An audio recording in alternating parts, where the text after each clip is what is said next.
Cinema అయిన నేను mister B నా మాట సూటిగా ఉంటుంది, మ్యాటర్ క్లియర్గా ఉంటుంది. మీరు చూస్తున్నారు మిస్టర్ బి ఛానల్.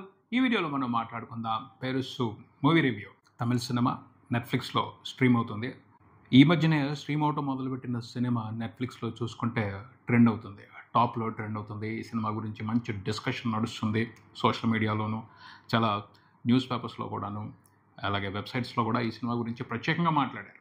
ఎందుకు మాట్లాడారు అంటే, ఈ సినిమాలో ఓ విచిత్రమైన పాయింట్ ఉంది, ఒక విచిత్రమైన సమస్య ఉంది. ఆ సమస్య చుట్టూతా కామెడీ ఉంది. ఆ సమస్య హైలైట్. ఆ సమస్య గురించి ఇప్పుడు అందరూ మాట్లాడుకుంటున్నారు. సినిమాకి ఫ్రీ పబ్లిసిటీ చేసి పెట్టేస్తున్నారు ప్రతి ఒక్కరూ కూడాను.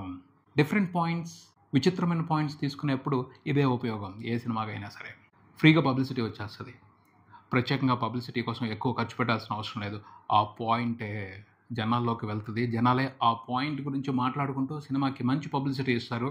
అందుమూలంగానే నెట్ఫ్లిక్స్లో పెరుసు మూవీ ట్రెండింగ్లో ఉంది అని చెప్పొచ్చు. తమిళ సినిమా తెలుగులోకి డబ్ చేసి నెట్ఫ్లిక్స్లో పెట్టారు. బేసిక్గా ఈ పెరుసు మూవీ ఒరిజినల్ తమిళ సినిమా కాదు, రీమేక్. 2023లో శ్రీలంకలో రిలీజ్ అయిన టెంటిగో అనే సినిమాకి తమిళ రీమేక్ ఇది. పోతే టెంటిగో సినిమాని ఎవరైతే డైరెక్ట్ చేశారో ఇలంగో రామ్, తమిళ్లో ఆ సినిమాని రీమేక్ చేశారు.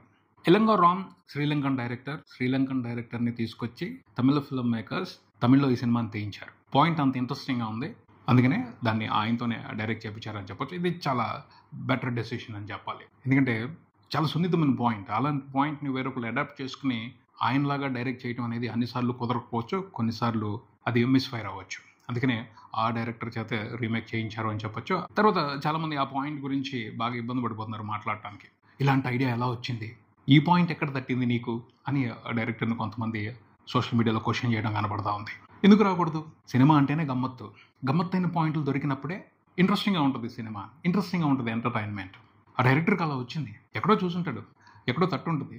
ఎక్కడి నుంచి వస్తాయి అంటే సడన్గా స్పార్క్ అవుతాయి ఒక్కోసారి, లేకపోతే ఎక్కడో చోట జరిగి ఉంటాయి. ఆ జరిగిన వాటిని పట్టుకుని కొంత ఫిక్షన్ యాడ్ చేసి క్రియేటివిటీని ప్రదర్శిస్తారు. జరగకూడదనేమీ లేదు. జరిగిందంటే ఏంటి పరిస్థితి, ఎలా ఉంటాయి సిచ్యువేషన్స్, ఏం జరగచ్చు, అదే కదా ఫన్ను. అదే చేశాడు ఈ సినిమా డైరెక్టర్ అని చెప్పొచ్చు. ఇలాంటి అటెంప్ట్స్ వేరెవరో చేశారు, ఎక్కడో చేశారు అని చెప్పుకోవడానికి లేదు. మనోళ్ళు కూడా చేశారు. తెలుగులో కూడా ఇలాంటి ప్రయత్నం ఒకటి జరిగింది, లాక్డౌన్లో జరిగింది. మేర్లిపక్క గాంధీ గారు సంతోష్ శోభంతో చేశారు ఏక్ మినీ కథ అని. అది కూడా ఇలాంటి పాయింటే, అడల్ట్ కామెడీనే. అది కూడాను, దాన్ని కూడా అసభ్యం లేకుండా చాలా జాగ్రత్తగా నీట్గా హ్యాండిల్ చేశారు మేర్లిపక్క గాంధీ. ఇంట్రెస్టింగ్గా కామెడీ పండింది. ఆ సినిమాకి ఓటీటీలో మంచి రెస్పాన్స్ వచ్చింది. అదే మాదిరి పాయింట్ ఈ పెరుసు సినిమాలో కూడా. ఒక రకంగా చెప్పాలి అంటే ఇది కాంప్లికేటెడ్ పాయింటే. ఇలాంటి పాయింట్స్ని తీసుకోవటం అంటే కత్తి మీద సాము చేయటమే. పోతే కత్తి మీద సాము చేయగలిగేవాడే సాహసవంతుడు. అలాంటి వాళ్ళే సక్సెస్ అవుతారు. ఈ పాయింట్ కొంచెం అటు ఇటు అయినా అసభ్యత కేటగిరీలోకి వెళ్ళిపోద్ది, లేకపోతే వేస్ట్ పాయింట్ అయిపోద్ది. నీట్గా స్మార్ట్గా హ్యాండిల్ చేయగలిగారు కాబట్టే అందరిలోకి వెళ్ళింది. అందరూ ఈ సినిమాని పాజిటివ్గా రిసీవ్ చేసుకుంటున్నారు. ఈ సినిమా డైరెక్టర్ సాహస వీరుడు, ఛాలెంజింగ్ కింగ్ అని చెప్పొచ్చు. తీసుకున్న పాయింట్ని అసభ్యతకి చోటు ఇవ్వకుండా చాలా బాగా చెప్పాడు. ఇలాంటి పాయింట్లతో ఇంకొక ప్రమాదం కూడా ఉంది.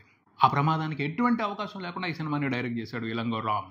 ఎవరి మనోభావాలు దెబ్బతినకుండా, ఎవరి భావోద్వేగాలు హర్ట్ అవ్వకుండా, ఎవరి అభిప్రాయాలకి వ్యతిరేకం కాకుండా చాలా బాగా, చాలా నీట్గా ఈ సినిమాని రాసుకుంటూ వెళ్ళారు. ఈ సినిమాని తీసి చూపించారు. ఈ సినిమాతో మంచి కామెడీ అందించారు అనుకుంటారు. కానీ ఇలాంటి పాయింట్స్ స్ట్రైక్ అవటమే కొంచెం కష్టం. స్ట్రైక్ అయిన తర్వాత చాలా ఈజీగా ఉంటుంది. దాని చుట్టూతా ఇంట్రెస్టింగ్ క్యారెక్టర్స్ని పెట్టుకుని కామెడీని రాసుకుంటూ వెళ్ళిపోవచ్చు. పాయింట్ మాత్రం కొత్తగా అనిపిస్తుంది. డైరెక్టర్ మాత్రం ఎక్కడ వివాదానికి అవకాశం ఇవ్వకుండా అందరిని ఆలోచింపజేశాడని చెప్పొచ్చు. ఫన్ను పంచుతూ, అరే ఇలా జరిగింది ఏంటి, ఇలా ఎవరికైనా జరిగితే ఏంటి పరిస్థితి, ఎవరింట్లో అయినా జరిగితే వాళ్ళు ఏమైపోతారు, ఎంత పరువు తక్కువ పని అయిపోద్ది, ఊరంతా ఎంత గోలైపోద్ది అని ఆలోచిస్తారు. ఈ సినిమాలో కామెడీ అంతా కూడా ఆ వ్యవహారం చుట్టూతానే నడిచింది. జరగకూడదు జరిగింది. చూసేవాళ్ళకి అది వెటకరంగా ఉంటుంది, పరువు పోతుంది. ఒక పక్కన మనిషి చచ్చిపోయాడు, బాధపడాలి. కానీ బాధ కంటే కూడా పరువు ఎక్కువ. ఆ ఊళ్ళో వాళ్ళందరూ కూడా గుర్తుపెట్టుకుంటారు, మర్చిపోరు. ఎప్పటికీ ఆ విషయం, ఆ సంఘటన, ఆ కారణం చరిత్రలో నిలిచిపోద్ది. ఆ ఫ్యామిలీకి ఎంత అప్రతిష్ట. ఈ పాయింట్ని పట్టుకుని కామెడీని బాగా రన్ చేశారు ఈ సినిమాలో అని చెప్పొచ్చు. అసలు ఎందుకు జరిగింది, అలా జరుగుద్దా చెప్పలేము. కొన్ని మెడికల్ మిరాకిల్స్ ఉంటాయి. అలా జరిగింది పాపం ఆయనకి. విషయం ఏంటంటే, ఓ ముసలాయన చనిపోయాడు. అందరూ బాధపడతారు, తీసుకెళ్ళిపోయేవాళ్ళు. కానీ నలుగురిని పిలుచుకోలేని పరిస్థితి. ఎందుకంటే ఒక విషయం జరిగింది, జరగకపోవడం జరిగింది. దాని గురించి అందరూ నానా రకాలుగా మాట్లాడుకుంటారు, ముందర నవ్వుతారు.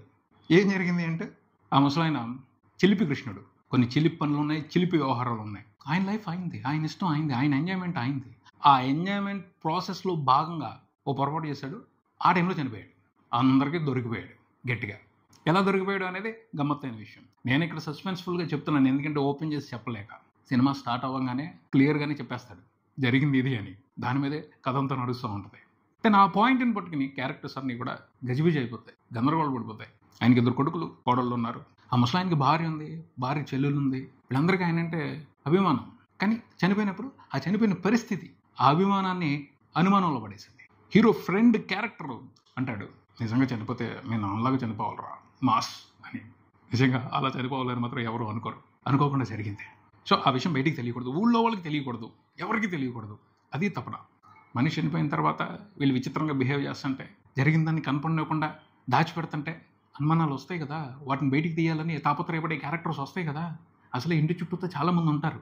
ఎక్కడైనా ఏదైనా కొంచెం గుట్టుచప్పుడుగా ఉన్నారు, అన్యూజువల్గా ఉన్నారు అనగానే అసలు ఏం జరిగింది అని తెలుసుకోవాలని తపన పడిపోయే పక్కింటి వాళ్ళు ఉంటారు కదా. ఈ కథలో కూడా ఒక క్యారెక్టర్ ఉంది, కమల. ఏదో జరుగుతుంది తెలుసుకోవాలి అని సినిమా మొదలైన దగ్గర నుంచి చివరి వరకు పోరాడుతూనే ఉంటుంది. ఆవిడ ప్రయత్నాలు ఆవిడ చేస్తూనే ఉంటుంది. ఆవిడ తెలుసుకుందా లేదా అన్నది ఒక ఇంట్రెస్టింగ్ పాయింట్. కొన్ని క్యారెక్టర్స్కి అది జరిగింది తెలుస్తుంది, కొన్ని క్యారెక్టర్స్కి తెలియదు. ఎందుకంటే అవి తెలియకూడదు, తెలిస్తే బయటికి వెళ్ళిపోయి అల్లరైపోతుంది.